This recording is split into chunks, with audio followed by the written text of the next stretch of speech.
एक ब्राह्मण थे तो तीर्थ यात्रा करना चाहते थे। उनके लड़के थे पर उनकी ज्यादा आज्ञा नहीं पालन करते थे, तो सोचा कि बूढ़ा अकेले तीर्थ यात्रा कैसे कर पाऊंगा।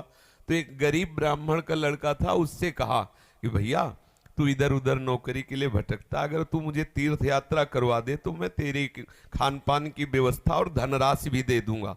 ब्राह्मण ने कहा चलो अच्छा है, आपके साथ तीर्थों का भी दर्शन होगा। तो जहां जहां जाना चाहते थे उन जवान ब्राह्मण बूढ़े ब्राह्मण को ले गया, तीर्थ दर्शन कराती हो। जब ब्रज धाम आया तो उसको बहुत बुखार आ गया बूढ़े को। उसने बहुत सेवा की, जैसे मतलब माता अपने बच्चे की सेवा करती है ऐसे सब सेवा की उस जवान ब्राह्मण ने। बड़ा द्रवित हुआ बूढ़ा ब्राह्मण, धनी ब्राह्मण था वो। तो गोपाल जी के दर्शन जब करने गया तो उसने कहा बेटा तुमने बहुत सेवा की है, तुम्हें क्या दे सकता हूं। मेरे एक बेटी है, बहुत सुंदर है बेटी और बहुत धन संपत्ति है, मैं तुम्हें दूंगा। बोले देखो बाबा तुम तो यहाँ बोल रहे हो, घर में तुम्हारे जवान लड़के हैं, हमारी पिटाई करेंगे। बोले हम गोपाल जी को साक्षी करके कहते हैं कि अपनी बेटी का ब्याह तुम्हारे से करवा दूंगा और संपत्ति भी दूंगा। बात हो गई। तीर्थ यात्रा करवा के जब घर पहुंचा तो बूढ़े की हिम्मत नहीं कि बात कर सके लड़कों के सामने, क्योंकि बेचारा गरीब ब्राह्मण का लड़का। महीना भर सोचता रहा कि कभी न कभी तो सूचना दे, वो तो सूचने नहीं। तो घर गया उनके और बोला देखो बाबा आपने कहा था कि तुम्हारा, तो लड़कों ने धक्का लगाया और दो चार थप्पड़ लगाए कि तेरी सामर्थ्य क्या है कि तू मेरी बहन से ब्याह करने की बात सोच सके। बोले नहीं बाबा ने कहा था। अब लड़कों की वो स्वरूप देख करके बाबा बदल गए।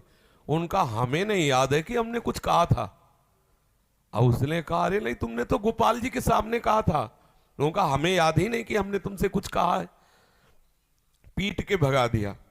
अब उस लड़के को इस बात का बुरा लगा कि तीर्थ यात्रा करके आया और कह रहा कि मुझे याद नहीं है। अब मैं अपनी तरफ से तो कहा नहीं था ब्याह करने की, और इसने हमारा अपमान भी करवाया, अब तो ब्याह करके ही रहेंगे। उसके जिद चढ़ गई। उसने पंचायत बुलाई और पंचायत में कहा कि इसने हमें तीर्थ यात्रा के लिए प्रेरित किया, तीर्थ यात्रा ले गया, मैंने इसकी सब सेवा की, इसने ठाकुर जी के सामने मेरे ब्याह की बात कही। तो बोले कोई और गवाही दो तब बात बनेगी। बोले गवाही में तो केवल हम ही और ये बुढ़ा और ठाकुर जी थे। तो बोले अब भाई गवाही तो दो में क्या, तुम जो कह रहे हो कि इन्होंने कहा वो कह रहे नहीं कहा, तो तीसरा चाहिए। वो तीसरे में तो ठाकुर जी थे। तो बोले अगर गवाही दे दें तो ब्याह हम जबरदस्ती करवा देंगे। पंचायत पहले लगती थी गांव में, जैसे होता है ना न्यायालय, तो छोटा मोटा न्यायालय समझो गांव का, पंच लोग जो निर्णय कर देते थे फिर वही होता था। तो बुढ़े से कहा तो बुढ़ा राजी हो गया, क्योंकि उसे पता था गोपाल जी थोड़ी आएंगे। उसने कहा अगर गोपाल जी कह दें पंचों के बीच में आके कि हाँ हमारे सामने ब्याह की बात हुई थी, तो अब किसी की बात नहीं मानेंगे, हम ब्याह कर देंगे। लड़के भी राजी हो गए, क्योंकि सबको पता था कि कोई ठाकुर जी मूर्ति थोड़ी चल के आएगी। और उसने मूर्ति नहीं माना था, उसने साक्षात ठाकुर जी माना था। आया वृंदावन और ठाकुर जी का शयन हो गया था। अब वहां से अब वो बहुत परेशान कि अब कल तक हम रुके फिर ठाकुर जी से बात करें तो ऐसा। अब दरवाजा बंद थे, खटखटाया, क्योंकि उसके लिए मूर्ति थोड़ी है, और कहा सुनो गोपाल जी हम तुमसे ये पूछने आए कि वो जो वृद्ध ब्राह्मण था उसने कहा था कि नहीं तुम्हारे सामने ब्याह की बात। दो चार बार आवाज लगाई तो वहां से तो कोई उत्तर नहीं आया। फिर बहुत जोर से बोला भड़बड़ा के देखो हम तुम्हें चैन से सोने नहीं देंगे, हम पैदल चल के आए भूखे हैं और आप ब्याह की समस्या है और आपको इसका उत्तर दे। छोटी मोटी बात होती तो छोड़ देते, ब्याह की बात है।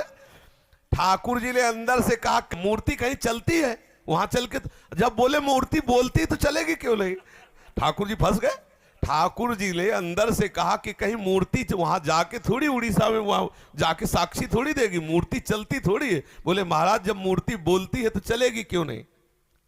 अब ठाकुर जी विवश हो गए।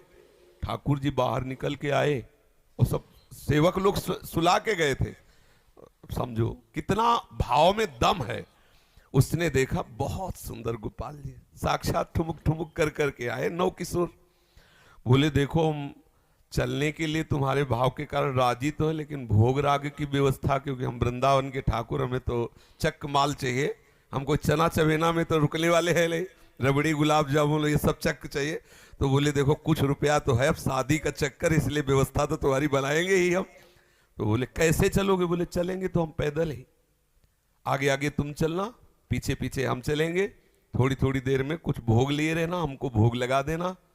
बोले अब हम चले और तुम आ रहे हो कि नहीं आ रहे हो ये मुझे कैसे पता चलेगा? बोले नूपुरों की ध्वनि तुम्हें सुनाई देगी, अगर पीछे मुड़ के देख लिया तो जहां से मुड़ोगे वही हम खड़े हो जाएंगे, आगे नहीं चलेंगे। बात तय हो गई, चल दिए ठाकुर जी। अब आप देखो क्या मूर्ति है। अब वो बीच बीच में भोग लगाता हुआ जब अपने गांव के नजदीक पहुंचा तो सोचा केवल नूपुरे बज रहे हैं कि आ भी रहे हैं, मुड़ के देखा तो ठाकुर जी खड़े। बोले चलो, बोले अब नहीं, अब सबको लिवा के यहीं लाओ क्योंकि हमारा तुम्हारा वादा था। तो बोले कोई बात। गांव में दौड़ता हुआ गया, सबसे हल्ला मचा, वृंदावन के ठाकुर पधारे साक्षी देने के लिए। अब तो भीड़ इकट्ठा, साक्षात ठाकुर। अब सब पंच आ गए, तो अब पंचों के सामने बुढ़े को कुछ बोलने की हिम्मत नहीं रही।